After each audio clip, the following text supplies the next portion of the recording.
Hello everyone, once again welcome to untold concepts. I hope you are happy and healthy. आप लोगों की preparation बहुत ही अच्छे से चल रही होगी। तो क्लास 9th में जो हमारा चल रहा था क्या, जियोमेट्री हमने स्टार्ट करा था, उसमें ट्राइंगल आई थिंक हमने स्टार्ट कर लिया था। ठीक है, उसी के बारे में आज आगे कंटिन्यू करते हैं। हम जियोमेट्री पढ़ रहे थे। जियोमेट्री में आप क्या पढ़ रहे थे? ट्राई एंगल्स पढ़ रहे थे। ठीक है, देखो ट्राई एंगल तो आप लोगों ने सबसे पहले, देखो मैं आपको अगर एक बार रिकॉल करवा दूं, सबसे पहले हमने पढ़ा था कि पॉइंट क्या होता है। ठीक है, पॉइंट के बाद हमने पॉइंट को और लंबा बनाया था। और लंबा बनाया था, ठीक है, कि इसका मतलब था कि ये क्या होती है, लाइन होती है जो कभी खत्म नहीं होती है। ठीक है, फिर हमने क्या करता, एक रे बनाया था कि जो एक जगह से स्टार्ट होती है, उसका एक एंड पॉइंट होता है जहां से स्टार्ट होती है। ठीक है, और दूसरा ओर निकलती रहती है। फिर हमने एक लाइन सेगमेंट बनाया था कि ये एक लाइन सेगमेंट होती है। राइट, लाइन सेगमेंट के बाद अब हमने इनको क्या कर रहा था, हमने इन लाइन को जोड़ना स्टार्ट करा था कि जब आपकी दो लाइन ऐसे जुड़ी थी तो वहां पे एंगल बन गया था। कॉन्सेप्ट समझो, सीक्वेंस है। ठीक है, फिर हमने तीन लाइन को जोड़ दिया था तो वहां पे आपका क्या बन गया था, ट्राई एंगल बन गया था, क्योंकि यहाँ पे आपके तीन एंगल्स बन जा रहे थे। ये आपको इतनी सी बात आपको समझ में आ गई थी, राइट, कि यहाँ पे ट्राइंगल बन गया था एंगल से मिल करके, जब वहां पे थ्री लाइन मिल जा रही थी। इसके बाद हमने उसके कुछ प्रॉपर्टीज पढ़ी थी ट्राइंगल की। ठीक है, या उससे पहले हमने एंगल के टाइप पढ़े थे कि कौन कौन, जैसे acute angle, right angle, obtuse angle, ये सब हमने कर लिया था, उसको देख लेना। इसके बाद अब फिर हम करने वाले हैं क्या, कि उसकी मतलब एंगल के कुछ टाइप्स डिस्कस कर लेंगे। ठीक है, एंगल के कुछ टाइप डिस्कस करने वाले हैं ट्राइंगल के। ठीक है, ट्राइंगल तो आपको पता होगा, वो फिगर होता है, वो चित्र होता है मैथ में। ठीक है, जो क्लोज होता है, क्लोज मीन्स जो बंद होता है हर जगह से, और जिसपे की तीन साइड होती है, तीन एंगल होते हैं और तीन उसके कोने होते हैं, मतलब वर्टेक्स होती है। कुछ प्रॉपर्टी याद रखना है कि त्रिभुज के जो जितने भी एंगल होते हैं उनका सबका सम 180 हो जाता है। अब हमें इसका क्या करना था, इसके हम कुछ टाइप हमें डिस्कस करने थे ट्राइंगल के। तो फर्स्ट जो इसमें होता है, on the basis of, first हम करेंगे on the basis of, on the basis of angles. ठीक है, एंगल के बेस पे हम ट्राई एंगल को डिवाइड करेंगे। ठीक है, एंगल के बेस पे ट्राइंगल को डिवाइड करेंगे कि ट्राइंगल में जो एंगल है उनके बेस पे वो कितने टाइप का हो सकता है। तो यहाँ पे फर्स्ट होता है आपका क्या, एक्यूट एंगल। फर्स्ट होता है आपका क्या, acute angled, acute angled try angle. बात आपको समझ आ रही होगी, सिंपल है। सेकंड में अगर यहाँ पे आपसे बात करूं, सेकंड हो जाएगा आपका क्या, राइट एंगल्ड ट्राई एंगल। ठीक है, राइट एंगल्ड, यही लिख लेना, ट्राई एंगल। थर्ड हो जाएगा आपका क्या, ऑब्ट्यूज। थ्री टाइप का होता है, ऑब्ट्यूज एंगल्ड ट्राई एंगल। ठीक है, ऑब्ट्यूज एंगल ट्राई एंगल। अब इसमें जो एक्यूट एंगल होता है, ठीक है, एक्यूट एंगल जो होते हैं, इसमें जो एंगल होगा, क्योंकि हम एंगल के बेस पे कर रहे हैं, तो यहाँ पे जो एंगल होगा वो हमेशा 90 से कम होगा, क्योंकि एक्यूट एंगल होता ही वही है जो 90 डिग्री से कम का होता है, या जो 0 से 90 डिग्री के बीच का होता है, that is acute angle. Right, तो एक्यूट एंगल ट्राइंगल इज, जिसमें एंगल क्या होगा, मैं लिख लेता हूँ थीटा। ठीक है, थीटा मतलब angle is less than 90 degree. और ठीक है, या आपको लिखना है तो आप लिख सकते हो triangle which has angle less than 90 degree. ठीक है, वो आपका क्या हो जाएगा, वहां पे एक्यूट एंगल हो जाएगा। ठीक है, अब आपको पता है कि सर एंगल में तो थ्री एंगल होते हैं। ठीक है, तीन एंगल होते हैं, 1 2 3, तो इसमें जितने भी एंगल होंगे हर कोई 90 डिग्री से कम होगा। आई बात समझ में, ये भी 90 डिग्री से कम, ये भी कम, ये भी कम। पहले वहां पे आपको कंडीशन तो लगानी पड़ेगी कि उसके तीनों जो एंगल होते हैं, तीनों एंगल, उनका जो सम होता है वो 90 डिग्री होता है, 180 डिग्री होता है। वो तो हट जाएगा, कुछ भी मत 89 89 89 मत कर देना। ठीक है, चलो ये चीज आपको समझ आ गई। अब इसके बाद राइट एंगल क्या होगा, राइट एंगल में आप लिख लोगे कि यहाँ पे वन एंगल आपका 90, क्योंकि राइट एंगल आपको पता है, राइट एंगल वो जिसकी वैल्यू जिसमें 90 डिग्री जिसकी वैल्यू होती है। तो यहाँ पे एक एंगल क्या होना चाहिए, one angle, one angle is 90 degree. ठीक है, देखो जैसे ये ऐसे हम डिनोट करते हैं ट्राइंगल को, आप ज्यादातर राइट एंगल ट्राइंगल आप ऐसा डिनोट करते हो, ये आपके यहाँ पे 90 डिग्री हो जाता है। ठीक है, बाकी ये दो एंगल कुछ भी हो सकते हैं, सम वहां पे 180 हो जाएगा। तो जब भी कहीं पे एक एंगल अगर वहां पे 90 डिग्री है, तो वहां पे जो वो ट्राइंगल बनेगा उसे हम कहेंगे क्या, right angled triangle. Got it, good. Next third type is obtuse angle. We all know that obtuse angle is more than 90 less than 180, more than 90 less than 180। ठीक है, अब यहाँ पे हम क्या कर रहे हैं, if one angle is, if आपके वहां पे अगर एक एंगल क्या, if one angle is more than 90, if one angle is more than 90 degree, obviously 90 degree से ऊपर होगा तो वहां पे वो क्या हो जाएगा आपका ऑब्ट्यूज एंगल ट्राइंगल। ठीक है, सिंपल सी बात है, फिर से समझो। एक्यूट एंगल, जहाँ पे जो एंगल होंगे ट्राइंगल में, जो एंगल होंगे वहां पे हर एंगल की जो वैल्यू होगी वो 90 डिग्री से कम होगी। राइट एंगल, एक एंगल वहां पे 90 डिग्री होना चाहिए। Obtuse angle, if one angle is more than 90, एक एंगल वहां पे 90 डिग्री से ज्यादा होना चाहिए। तो ये हमने टाइप डिस्कस करे on the basis of angles. ठीक है, नेक्स्ट जो आपका टाइप डिस्कशन करेंगे हम, वो होगा ऑन द बेसिस ऑफ, ये आपने नोट कर लिया होगा, वो होगा आपका on the basis of on the basis of on the basis of समझ आ रही होंगी आप लोगों को ये सारी चीजें, right. On the basis of हम क्या करेंगे यहाँ पे, on the basis of side. ठीक है, साइड के बेस पे आप इसको टाइप में कैटेगराइज कर लोगे। ठीक है, तो यहाँ पे फर्स्ट आएगा क्या, अगर हम on the basis of side पे इसको करेंगे तो फर्स्ट आएगा यहाँ पे आपका क्या, स्केलेन ट्राइंगल। ठीक है, scalene triangle, T for triangle होता है, टी फॉर आपका ट्राइंगल होता है। तो स्केलेन ट्राइंगल में क्या हो जाएगा, यहाँ पे आपकी जो होती हैं वो क्या होती हैं, जितनी भी साइड होती हैं उन सब की साइड क्या होती है, डिफरेंट लेंथ की होती है। ठीक है, जितनी भी साइड होंगी यहाँ पे, ऑल साइड हम क्या कहेंगे, all sides are different. Different मतलब लेंथ, चाहो तो लिख लो डिफरेंट इन लेंथ। मान लो ऐसा ये कुछ भी बना रखा है, ठीक है, ऐसा ये कुछ भी आपने बना रखा है, इस टाइप का बना लो, इसकी लेंथ अलग है, इसकी अलग है, इसकी अलग है, तो ये क्या हो जाएगा आपका स्केलेन ट्राइंगल हो जाएगा। क्योंकि ये क्वेश्चन में रहता है कभी कभार कि जैसे स्केलेन ट्राइंगल है तो उसमें एंगल दिया होगा, बोला जाएगा इसका कुछ भी निकालो, वहाँ पे एक्स की वैल्यू दी रहती है ना। सेकंड जो आएगा आपके यहाँ पे वो रहता है आपका आइसो स्केल्स ट्राइंगल। ठीक है, iso scales triangle, iso scale triangle में क्या होता है, इसमें टू साइड्स आपकी इक्वल होती हैं, two sides are equal in length. देखो कॉन्सेप्ट आपको समझ आ रहे होंगे। ठीक है, two sides are equal in length, अगर दो साइड वहां पे लेंथ में इक्वल हो जाएंगे तो इसे हम क्या कहते हैं, फिर scales triangle, iso scale triangle कहते हैं। और लास्ट आता है आपका क्या, थर्ड टाइप आपका आता है इक्विलेटरल ट्राइंगल, इक्विलेटरल ट्राइंगल। देखो आपने कहीं पे इक्विवेलेंट सुना होगा है ना, तो इसमें क्या हो जाएंगे, आपकी जितनी भी साइड होती हैं, ऑब्वियसली जितनी भी क्या होंगी, थ्री साइड होंगी वहां पे, right, all three sides are equal. यहाँ पे तीनों की तीनों डिफरेंट थी, यहाँ पे दो आपकी सेम, दो डिफरेंट हो जाती है, यहाँ पे तीनों आपकी सेम हो जाएंगी।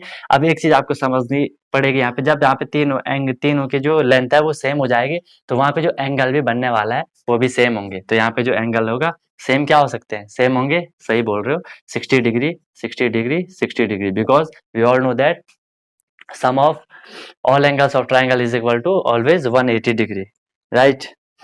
तो यहाँ पे आपके टाइप होते हैं कंप्लीट एंगल के, जो हमने ट्राइंगल के जो टाइप करे on the basis of sides and on the basis of triangle या एंगल। ठीक है, on the basis of angle. Next अब इसमें एक थ्योरम, या थ्योरम से पहले मैं कुछ टर्म्स आपको बताना चाहूंगा।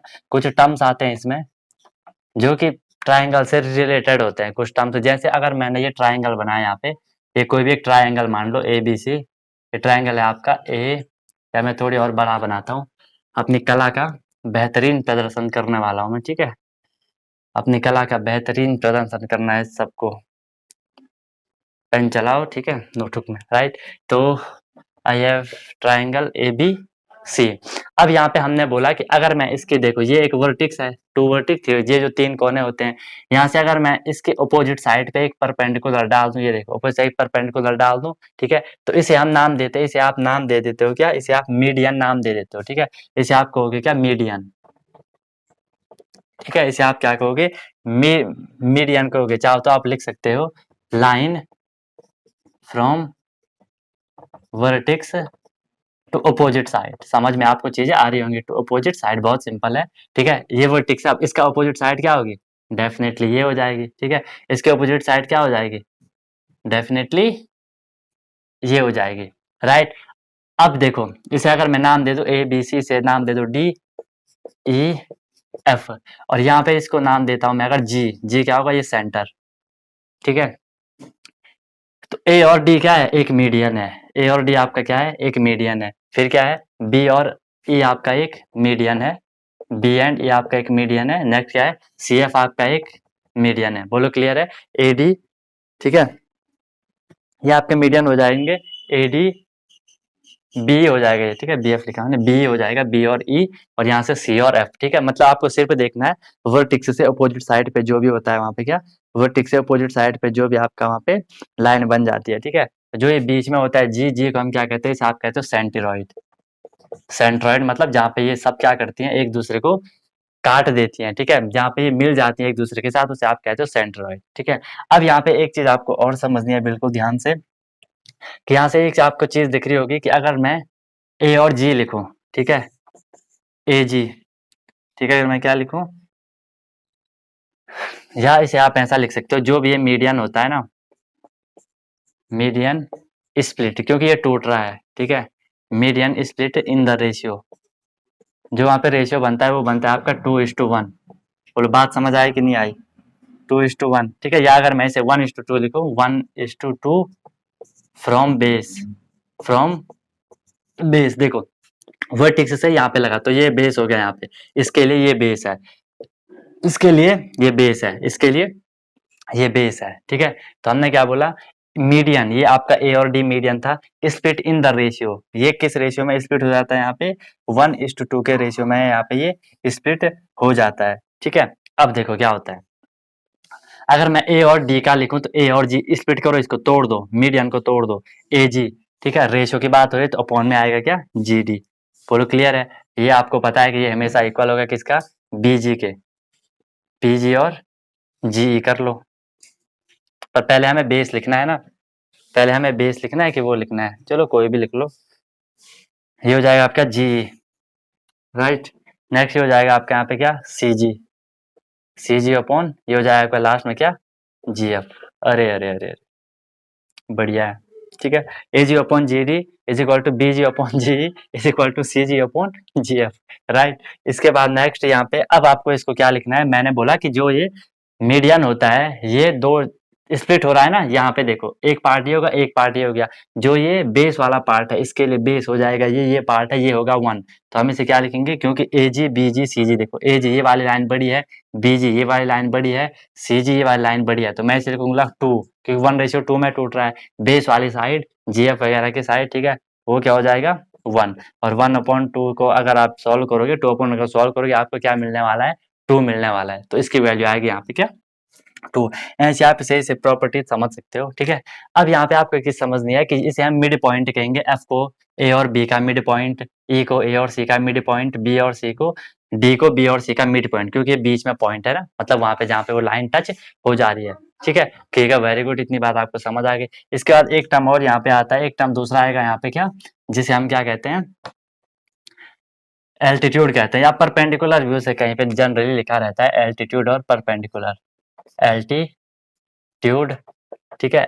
एल्टीट्यूड क्या होगा, परपेंडिकुलर ही होता है, ठीक है। मान लो मेरे पे ये क्या है, एक मेरे पे ये एक ट्रायंगल है, बड़ा बना रहा हूँ, कला का प्रदर्शन कर रहा हूँ, ठीक है। ये आपके पास क्या है, एक ट्रायंगल है, यहाँ पे आपने ये क्या करा, एक वर्टिक्स से अपोजिट साइड पे आपने क्या करा, एक परपेंडिकुलर मतलब सीधा, जैसे ये बोर्ड है इसका परपेंडिकुलर सीधा, वहां पे 90 डिग्री बनना चाहिए, ये डिफरेंस है, इसका परपेंडिकुलर 90 डिग्री बनना चाहिए, इसका परपेंडिकुलर यहाँ पे 90 डिग्री बनना चाहिए, ठीक है, 90 डिग्री। अब यहाँ पे एक थोड़ी सी डिफरेंस हो जाती है, ठीक है। आप बोलोगे सर ये तो मीडियन के जैसा है, मैं बोलूँगा हाँ ये मीडियन के जैसा है, ये मीडियन ही है, ठीक है, ये यहाँ पे मीडियन ही है, कुछ भी नाम दे देना, ये यहाँ पे मीडियन ही है। लेकिन मीडियन और एल्टीट्यूड में एक बात का डिफरेंस है, एल्टीट्यूड क्या कर रहा था, इस लाइन को बिल्कुल बीच में काट रहा था, मतलब हमेशा बीच में होता था यहाँ पे, ठीक है। जो ये परपेंडिकुलर या एल्टीट्यूड होता है ये कहीं भी हो सकता है, मतलब ये ऐसा भी हो सकता है, यहाँ से अगर मैं एल्टीट्यूड बनाऊँ ये ऐसा भी हो सकता है, ठीक है, या ये ऐसा भी हो सकता है। आई बात समझ में, तो ये चीज आपको समझनी है कि एल्टीट्यूड और मीडियन में वही डिफरेंस, एल्टीट्यूड क्या है, जब भी हम वर्टिक्स से अपोजिट साइड पे एक परपेंडिकुलर डालते हैं, मतलब 90 डिग्री का एंगल बनना चाहिए, तो उसे हम वहां पे क्या कह देते हैं, एल्टीट्यूड कह देते हैं, राइट। जो आपका ये एल्टीट्यूड होता है ये इस लाइन को दो बराबर पार्ट में डिवाइड कर भी सकता है और नहीं भी कर सकता है। जो एल्टीट्यूड है ये इस जिस लाइन पे वो परपेंडिकुलर पड़ रहा है वहां पे वो इसे दो बराबर पार्ट में डिवाइड कर भी सकता है, नहीं भी कर सकता है। लेकिन जो मीडियन होता है वो हमेशा उसे दो बराबर पार्ट में क्या करता है, डिवाइड कर देता है, ठीक है। 14 मिनट। ओके, इसके बाद अब हाँ ये दो वैसे और चीज भी आती है इसमें, जैसे सरकमफ्रेंस वगैरह भी आता है इसमें, ठीक है, इन सेंटर वगैरह। चलो इतना बहुत है आपके लिए, एल्टीट्यूड समझ जाना, परपेंडिकुलर क्योंकि ये वाला जरूरी है। फिर बोल रहा हूँ परपेंडिकुलर क्या होगा, वो मीडियन को दो बराबर पार्ट में काट, मतलब जो ये लाइन है ना, बेस वाली लाइन है उसकी काट भी सकता है, नहीं भी काट सकता है, लेकिन जो मीडियन होगा वो हमेशा बराबर पार्ट में काटेगा। और सेम थिंग यहाँ पे भी, ठीक है। ओके, नेक्स्ट अब यहाँ पे कुछ मतलब आपने एक एंगल सुना होगा जिसे हम क्या कहते हैं, कॉन्ग्रुएंट ट्रायंगल कहते हैं, राइट। कॉन्ग्रुएंट मतलब जो एक दूसरे के जैसे ही होते हैं, वो करस्पॉन्डिंग हम उसे कह सकते हैं, right. We can write congruent, congruent triangles.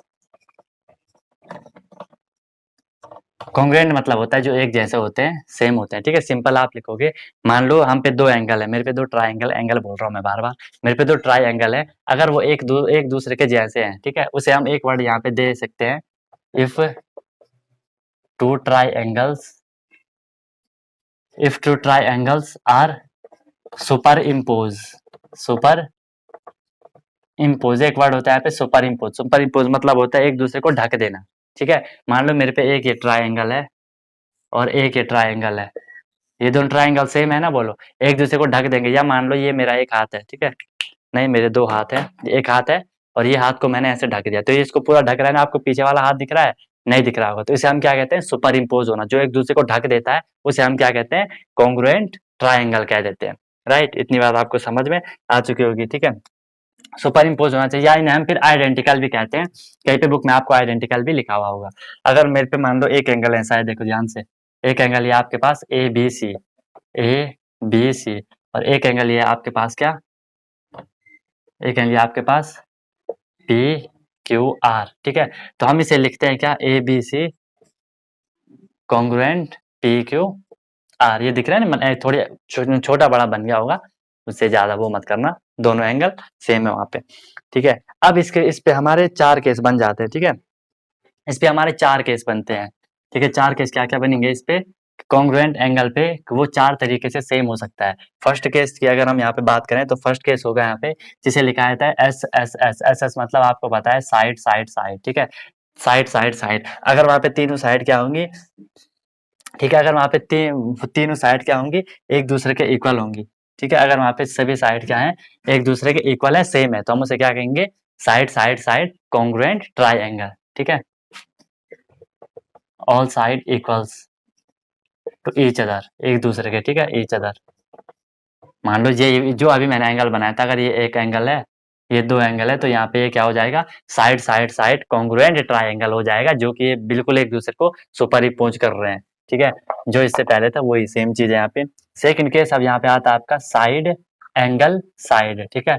S मतलब साइड, ए मतलब एंगल, एंड एस मतलब अगेन साइड। अब यहाँ पे दिख रहा होगा कि सर यहाँ पे टू साइड सेम होनी चाहिए, ठीक है, यहाँ पे टू साइड आपकी सेम होनी चाहिए, two side and one angle, two side and one angle is same to each other, या इक्वल टू ईच अदर, कुछ भी लिखो, ठीक है। तो ध्यान रखना, अगर वहां पे ये, इससे आप समझ जाओगे कि साइड साइड एंगल, दो साइड और एक एंगल वहां पे आपका सेम हो जाना चाहिए। मान लो ये मेरे पे दो साइड है, ये एक एंगल ये हो गया, एक एंगल ये हो गया, ये और ये सेम है, ये और ये वाली साइड सेम होंगी, ये छोटी बड़ी हो जाएगी, इसे आप क्या कहोगे, साइड एंगल साइड कह दोगे। नेक्स्ट है इसके बाद थर्ड आ जाएगा आपका क्या, एंगल साइड एंगल, एंगल, अब तो समझ जा रहे होंगे, अब लिखने की जरूरत नहीं है मुझे।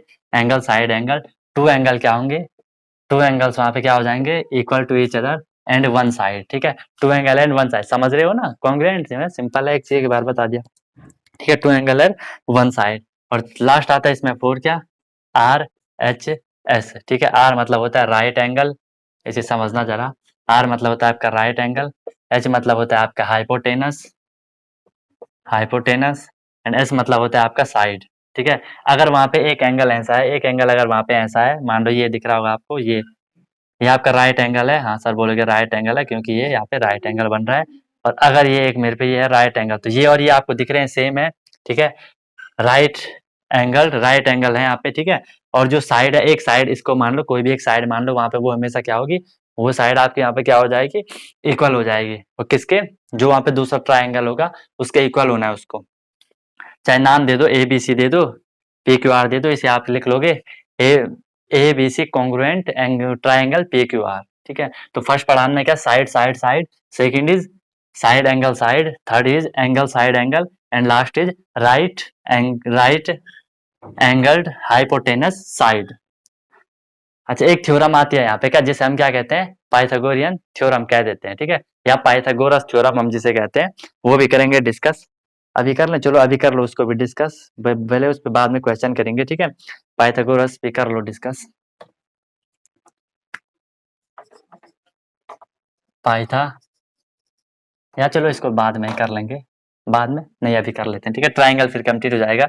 नेक्स्ट क्लास में हम क्या करेंगे, नेक्स्ट क्लास में क्या करेंगे, पाइथागोरस थ्योरम, अंडरस्टैंडिंग क्वाड्रिलेटर्स करेंगे,